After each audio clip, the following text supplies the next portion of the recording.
Ratusan massa menggelar aksi menuntut pencairan penghasilan tetap seluruh aparatur desa yang belum terbayar dari bulan Desember 2022 hingga Maret 2023.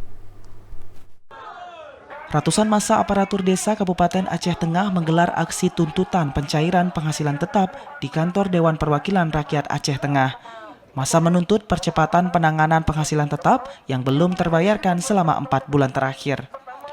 Kepala Badan Pengelola Keuangan Kabupaten Aceh Tengah, Arslan Abdul Wahab mengatakan, kondisi keuangan daerah mengalami defisit anggaran di tahun 2022 mencapai 65 miliar lebih, sehingga syarat pembayaran kegiatan belum terbayarkan dan harus menunggu review dari pihak inspektorat serta menyesuaikan ketersediaan anggaran.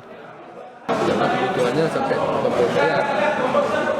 Sementara ABK kita yang wajib kita salurkan ke desa, ABK itu hanya 60 miliar.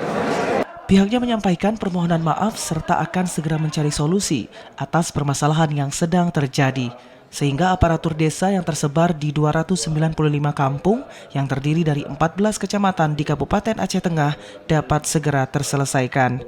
Dari Takengon, Aceh Tengah, Mutia, TVRI melaporkan.